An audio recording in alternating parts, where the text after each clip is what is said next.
চাঁদ পরকাশ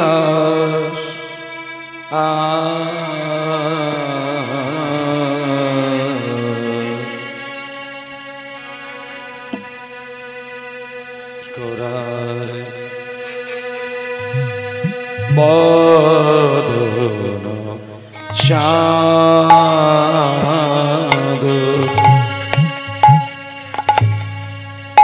চাঁদ পরকাশ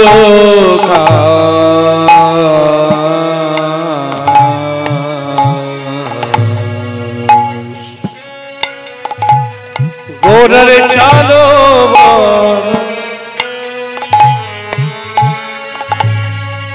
বদল বদল বদল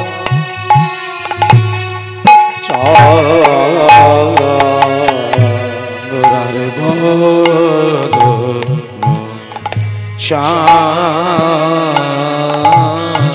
চাঁদ চাঁদ পরকাশ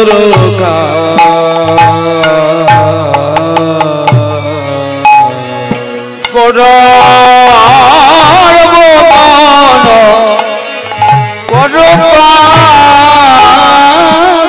বদন চাঁদ পরকাশ চাঁদ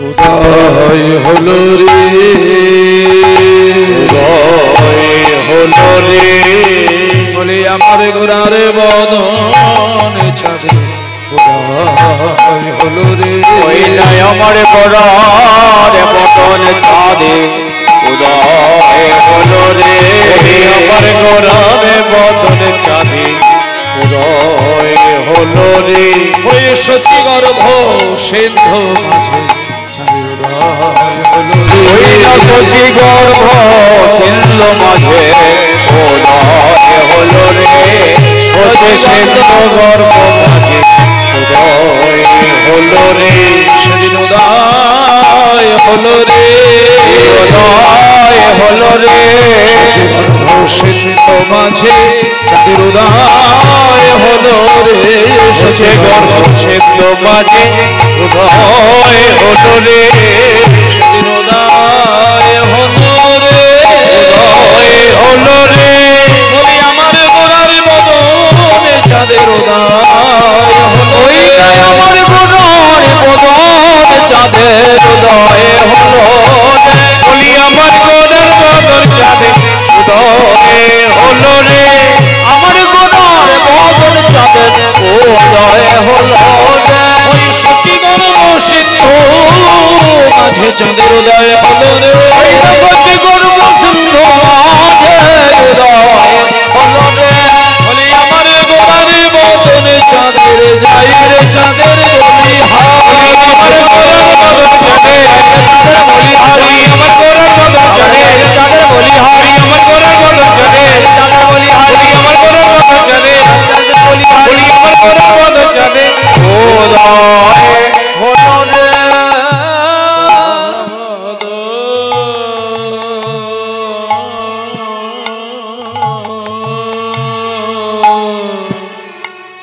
চাঁদ চাঁদ পরকাশ পরকাশ চাঁদ চাঁদ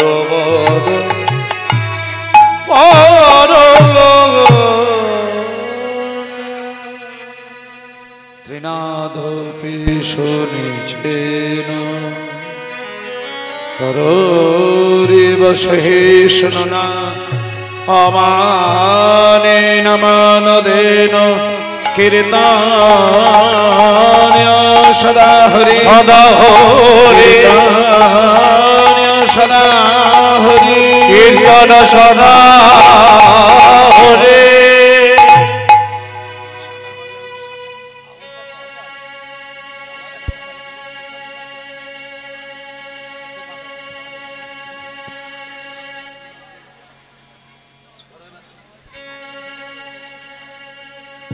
নিতাই গৌর প্রেমানন্দে হরি বল হরি বল হরি বল হরি বল হরি বল। জয় নিতাই।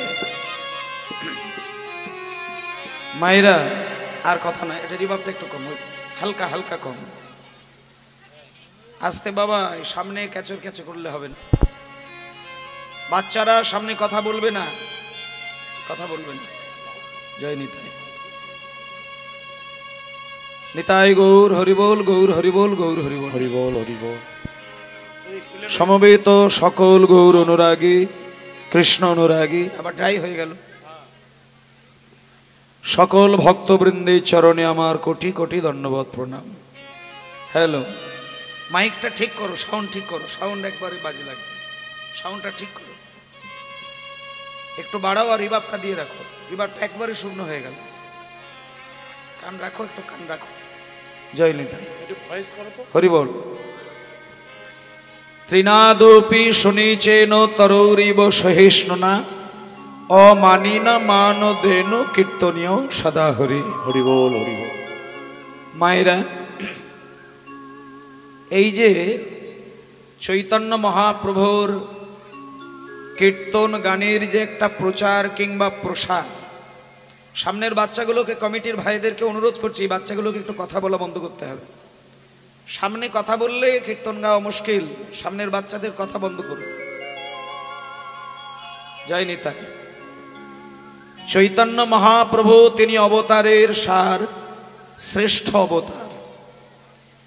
সত্য, ত্রেতা, দাপর, কলি, এই চারটি যুগের ভগবানের মধ্যে আমরা সত্য যুগেও জন্ম নিই না, ত্রেতা যুগেও জন্ম নিই না, দাপর যুগেও জন্ম নিই না, কলি যুগে জন্ম নিয়েছি।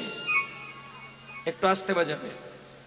আর আমরা যেহেতু কলিযুগের মানুষ, আমাদের ক্ষেত্রে সবথেকে আমাদের বড় ভাগ্যের বিষয় যে আমরা শ্রী চৈতন্য মহাপ্রভুকে আমরা ভগবান রূপে ঘরের ঠাকুর বলে মনে করি। যে চৈতন্যের চরণ সেবা করতে জানে, যে নিত্যানন্দের চরণ সেবা করতে জানে, তাকে 33 কোটি দেবতার কোনো ব্রত করার প্রয়োজন হয় না। এবং সংসারী মানুষের ক্ষেত্রে একটা সহজ কথা মহাপ্রভু বলেছেন, সংসারী মানুষ সংসারের হাজার দায়ী দায়িত্ব পালন করে, গুরুর কাছ থেকে দীক্ষাটা নেয়, কিন্তু সংসারের চাপে পড়ে অনেক মানুষকে দেখা যায়, অনেক মায়েদেরকে দেখা যায় যে সময় করে গুরুমন্ত্র পাঠ করতে পারেন না, জপ করতে পারেন না। তা সেই ক্ষেত্রে সংসারী মানুষ উদ্ধার হবে কি করে? মায়েরা, বেদে একটা কথা বলা আছে, যারা গুরু দীক্ষা মন্ত্র গ্রহণ করেছেন, কারা কারা দীক্ষা নিয়েছেন একটু হাত তুলুন মায়েরা, যারা দীক্ষা নিয়েছেন গুরুর কাছ থেকে। জয় নিতাই।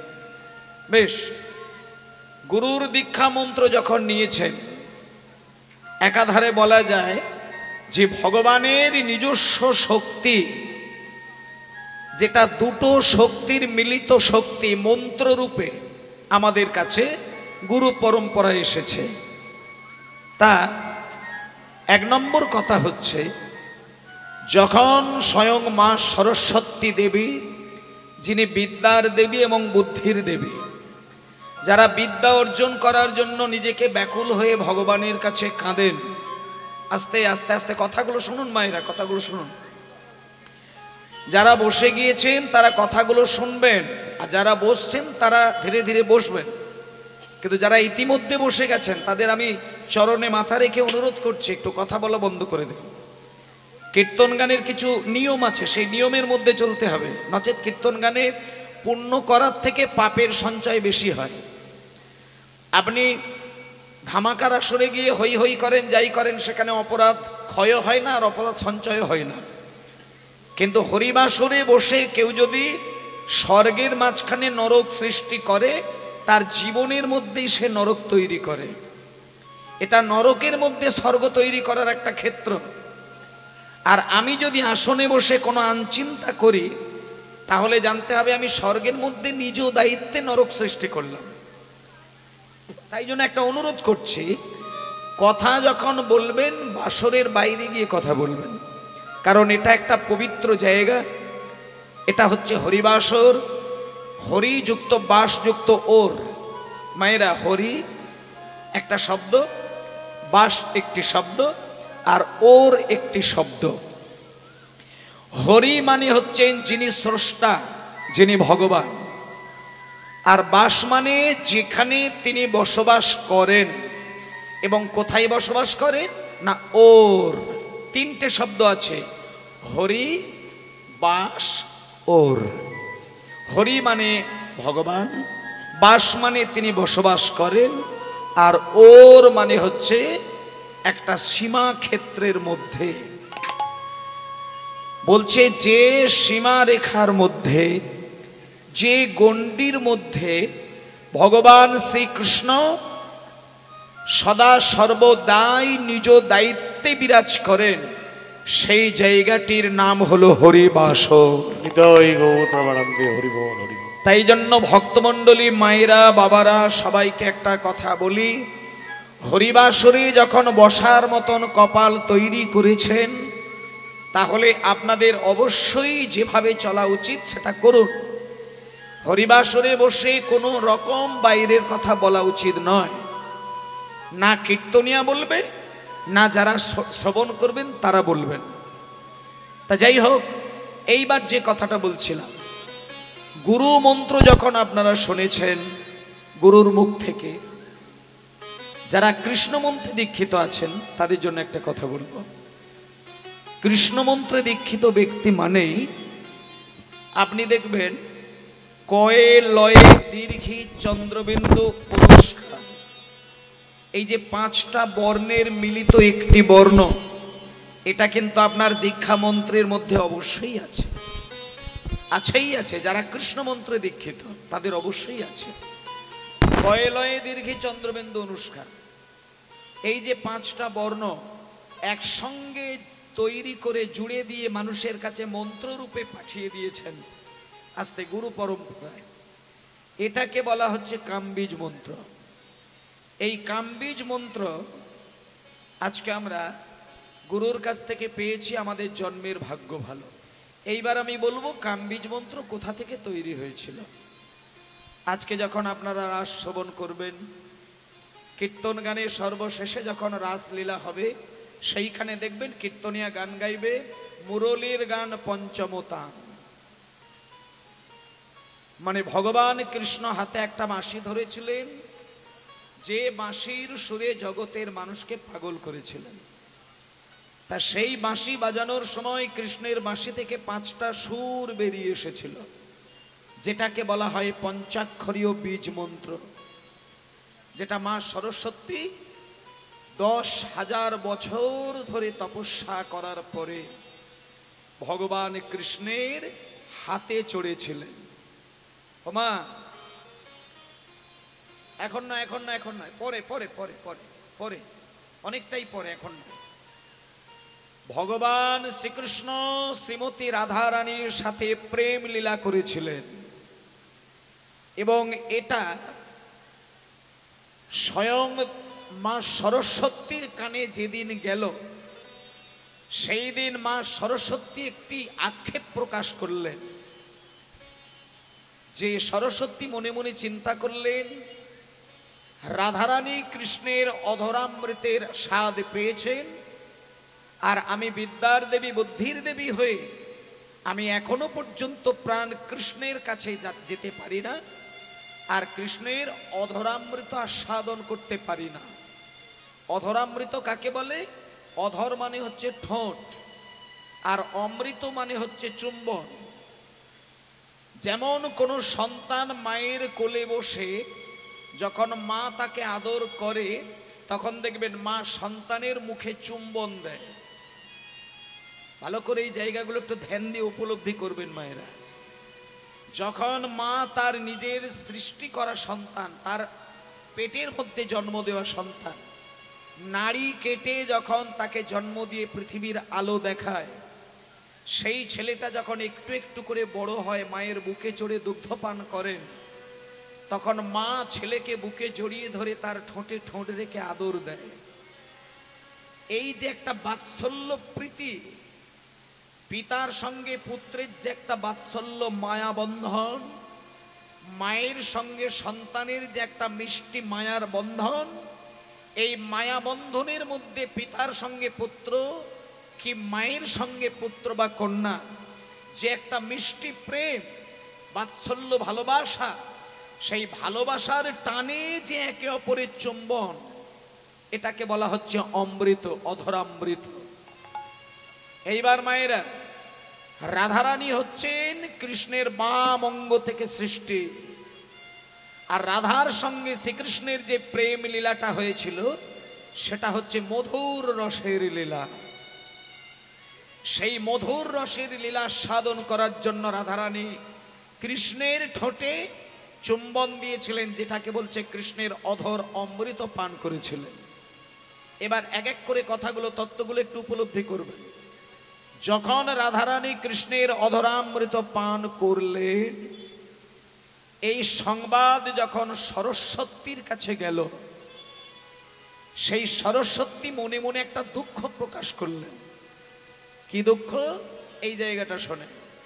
সরস্বতী 10,000 বছর এক জায়গায় বসে চোখের জলে কেঁদে কেঁদে কৃষ্ণের চরণ সেবা করেছিলেন একটা জিনিস পাবার জন্য। 10,000 বছর কৃষ্ণকে ডেকেছিলেন একটা জিনিসের জন্য। সেটা কি? সেইটা আজকে শুনুন। 10,000 বছর যখন পার হয়ে গেল, একদিন কৃষ্ণ সরস্বতীর 10,000 বছরের তপস্যা সহ্য করতে না পেরে ভগবান কৃষ্ণ ছুটে এসে কাঁদতে কাঁদতে সরস্বতীর কাছে দাঁড়ালেন। বললেন, সরস্বতী, তুমি বিদ্যার দেবী, তুমি বুদ্ধির দেবী, আর তুমি আমার জন্য 10,000 বছর ধরে এক জায়গায় বসে ক্রন্দন করলে। বলো তুমি, আমি তোমাকে আশীর্বাদ হিসেবে কি দিতে চাই, কিংবা তুমি আমার কাছ থেকে কি পেতে চাও, সেটা বলো, আমি তোমাকে এই মুহূর্তে হাসি মুখে দান করব। নিতাই গৌর হরি বল। মায়েরা খুব সূক্ষ্মভাবে কথাগুলো শুনবেন। মানে এমন এমন পয়েন্টগুলো আপনাদেরকে আমি ধরাবো, যেগুলোকে শুধু যদি আপনি উপলব্ধি করে নিজের জীবনে প্রতিফলিত করতে পারেন, তাতে করে আলাদা করে তুলসী মালা, জপের মালা, তিলক সেবা, ধুতি পাঞ্জাবি পরা বা নিরামিষ খাওয়া, আমিষ খাওয়া, এসবের বিচার বুদ্ধিটা আগে ধরতে হবে না। মানুষের মনে মনে একটা বাসনা থাকে যে মাছ মাংস খেলে সে নাকি পশুর আচরণ করে, নিরামিষ আহার খেলে সে ভগবানের সেবা করে। মিথ্যে কথা। মাছ মাংস খাচ্ছে বলে সে ভগবানকে পাবে না, আর নিরামিষ খাচ্ছে বলে ভগবানকে পুষিয়ে রাখবে, এটা আজ পর্যন্ত পৃথিবীর কোনো গ্রন্থের কোনো পৃষ্ঠায় লেখা নেই। তাহলে ভগবানকে মানুষ পাবে কিসের ভিত্তিতে? কিসের পরিবর্তে ভগবানের চরণ পাবে, ভগবানের কৃপা পাবে, ভগবানের সান্নিধ্য পাবে? সেইগুলো যদি না ধরা যায়, তাতে করে আপনি হাই হাই করে যতই ছুটোছুটি করুন, আপনি জীবনে কোনোদিন শান্তি পাবেন না। হরি বল, হরি বল। আর মানুষের কাছে শান্তির একমাত্র মূল কথা হচ্ছে ভগবানের কৃপা। তাই কথাগুলো খুব ইম্পর্টেন্ট ব্যাপার, এগুলো মন দিয়ে শুনবেন, এই জায়গাগুলো একটু গুরুত্ব দিয়ে শুনবেন। সরস্বতীর কাছে 10,000 বছর মাইক কেটে যাবার পরে কৃষ্ণ বলছে, তুমি বলো কি চাও, আমি তোমার সঙ্গে দ্বিতীয় কথা বলতে চাই না। তখন সরস্বতী হাউ হাউ করে কাঁদছে, কৃষ্ণের চরণ ধুয়ে দিচ্ছে, আর বলছে, প্রাণনাথ, হে কৃষ্ণচন্দ্র, আমি রাধারানীর কাছ থেকে খবর পেলাম, রাধারানী নাকি তোমার অধরামৃত পান করেছেন। অধর অমৃত মানে কৃষ্ণের ঠোঁটে চুম্বন দিয়েছেন রাধারানী। এটা সরস্বতীর কানে যাওয়ার পর থেকে সরস্বতী কাঁদলেন। এইবার কৃষ্ণকে বলছেন যে, কৃষ্ণচন্দ্র, আজকে আমি 10,000 বছর তপস্যা করে আমি সরস্বতী দেবী হয়েও আমি তোমার কাছ থেকে একটা জিনিস বর পেতে চাই, আমিও যেন রাধারানীর মতন করে একটা সেকেন্ডের জন্য তোমার আমি অধরামৃতের স্বাদ পেতে চাই। হরি বল, হরি বল। তাহলে অধরামৃতের স্বাদ মানে কি?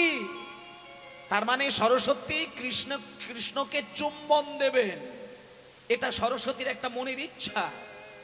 সঙ্গে সঙ্গে কৃষ্ণ বললেন, সরস্বতী দাঁড়াও, তুমি যেটা বললে আমি পরিষ্কার বুঝতে পেরেছি।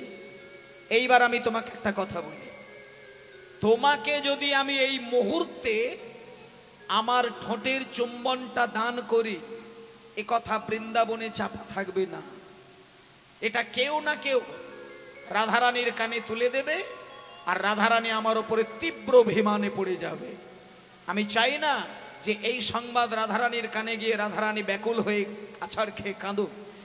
তাই শোনো, আমি তোমায় একটা কথা বললাম, দেখুন একটা একটা করে জায়গা দেখুন। সঙ্গে সঙ্গে কৃষ্ণ সরস্বতীকে কি কৌশল দিচ্ছেন দেখুন।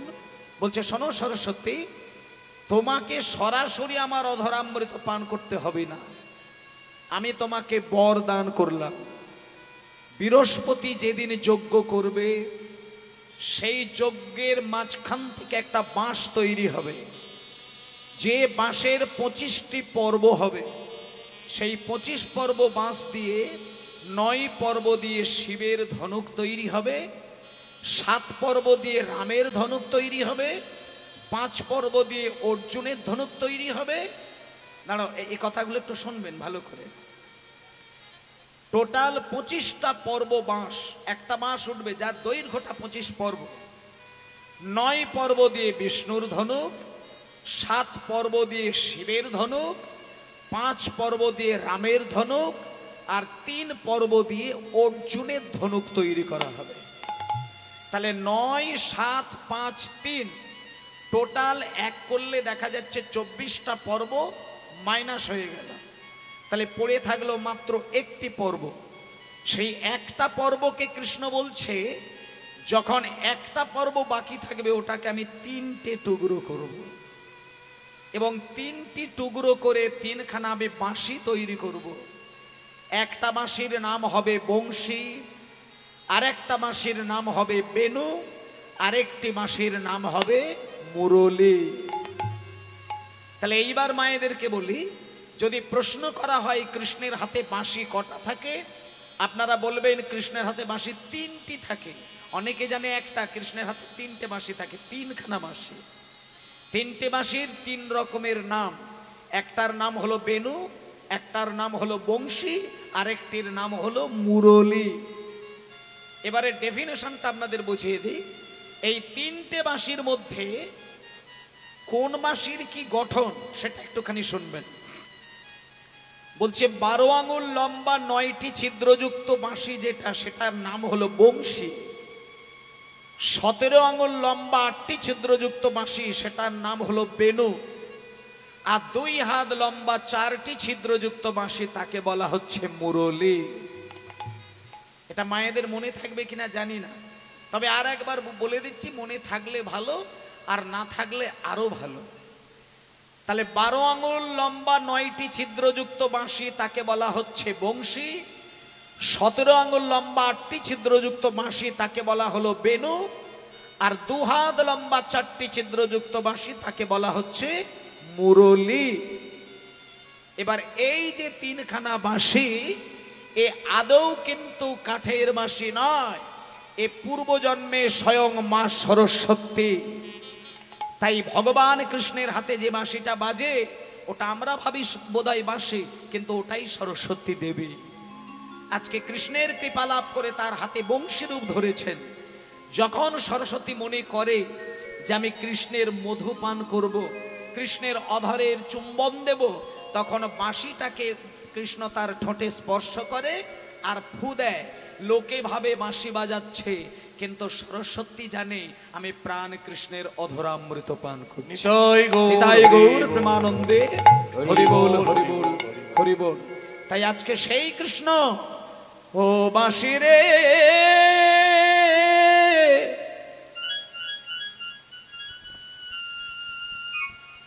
তুমি কি মাইক ম্যান, রিভাবটা আরেকটু বাড়িয়ে দাও, আরেকটুখানি বাড়িয়ে দাও।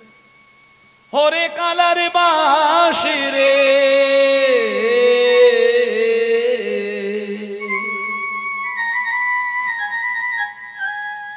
আর বেজনা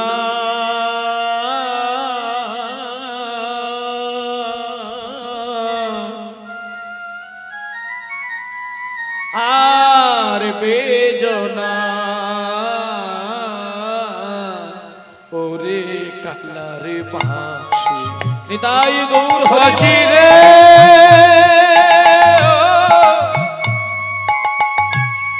ও কালার বাসে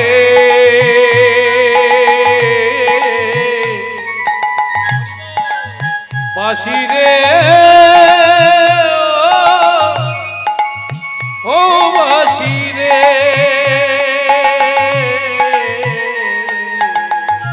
ওরে কালার বাঁশি বাঁশি রে ওরে কালার বাঁশি বাঁশি বাঁশি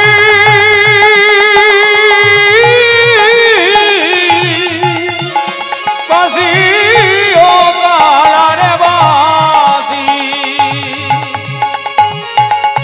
কোনে বাজারে শিলা বাঁশি রে